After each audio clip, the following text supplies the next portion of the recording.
Ontem, o advogado especialista em direito penal e processo penal, Jeffrey Checchini, comentou o voto de Alexandre de Moraes. Veja, às vésperas da audiência, nós fomos surpreendidos com o HD disponibilizado às defesas de 78 terabytes. Humanamente impossível você analisar 1 bilhão de páginas. É por isso que, inclusive, nós, da defesa do Felipe Martins, estamos com o mandado de segurança, ainda com André Mendonça, a ser apreciado. Não, as defesas não tiveram acesso à integral, a todo o processo, e hoje nós tivemos um julgamento onde nascem mais nulidades. O que são nulidades? São violações à forma. Veja que o ministro Alexandre de Moraes, relator desse processo, ele inicia hoje o julgamento criando mais nulidades. É um processo eivado de vícios, eivado de erros, eivado de nulidades. Isso tem um motivo, porque é um processo criado de forma atropelada a finalidade última, que é condenação do Bolsonaro e eliminar a direita. Esse processo, ele nasce com esse objetivo. Quem lembra do ditado missão dada, missão cumprida? É um processo que tem uma finalidade, que é condenar ainda em 2025 o Bolsonaro. Por isso, cheio de atropelos e violações às regras. Hoje é o dia do julgamento, como disse o Fux foi muito técnico.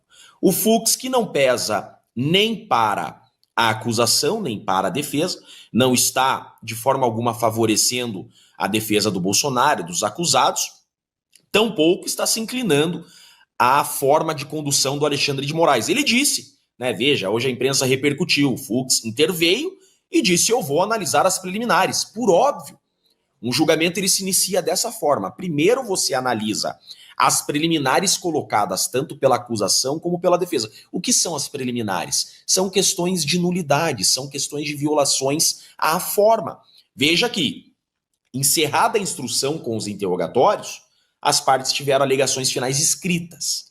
Nas alegações finais escritas, as partes, as defesas, trouxeram novas teses, inclusive teses atacando nulidades.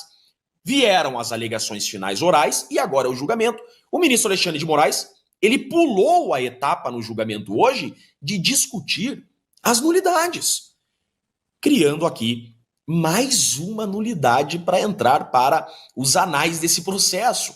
O que acontece quando o Alexandre de Moraes ele pula a análise das teses de nulidade das partes? Viola a Constituição Federal.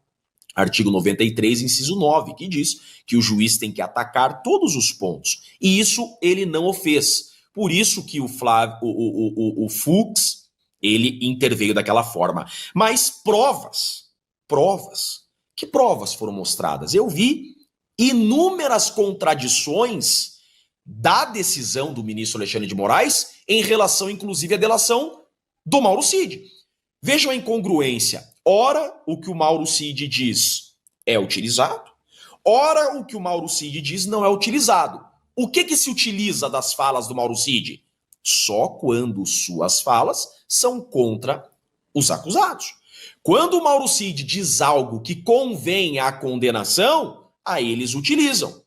Por exemplo, quando ele fala que existiu uma minuta de golpe. Agora, quando o Mauro Cid diz que a minuta do seu celular não era a minuta do golpe, isso não serve. O Mauro Cid respondeu a mim que aquela minuta do seu celular não era a minuta do golpe. Hoje o Alexandre de Moraes insistiu em dizer que a minuta do golpe foi encontrada no celular do Mauro Cid. O Mauro Cid respondeu a mim que não houve organização criminosa. O ministro Alexandre de Moraes insiste em dizer que houve organização criminosa. Então, é um processo de 78 terabytes. 78 terabytes. Nós nunca tivemos no Brasil um processo contra a corrupção, contra a lavagem de dinheiro, contra terrorismo, contra narcotraficante, contra pedofilia desse tamanho. É o maior processo da história do Brasil. E você não tem uma prova de tentativa de golpe. Você tem o Mauro Cid, que tecnicamente não é delator, porque sequer confessou um crime. Eu perguntei ao Mauro Cid, você queria golpe? Ele não quis responder. Primeiro requisito para o delator, confissão. Mauro Cid nunca confessou o crime. Segundo requisito, que apresente provas documentais. Mauro Cid nunca apresentou provas documentais. O que nós temos? Eu assisti a íntegra do voto do ministro Alexandre de Moraes e tudo que se tem são narrativas. O que são narrativas? São falas sem provas, são falas sem documentos, só narrativas. E aquilo que é apresentado pela defesa é desconsiderado. Não existe prova de tentativa de golpe, porque não houve tentativa de golpe. É a primeira vez da história do direito penal brasileiro que se está fundamentando uma sentença condenatória com base em cogitações. Está havendo uma grande driblagem argumentativa, esse é o termo, é uma grande chicana jurídica, vou usar o termo correto, a atingir a finalidade, que desde o início foi condenar Jair Messias Bolsonaro, um processo criado com essa finalidade.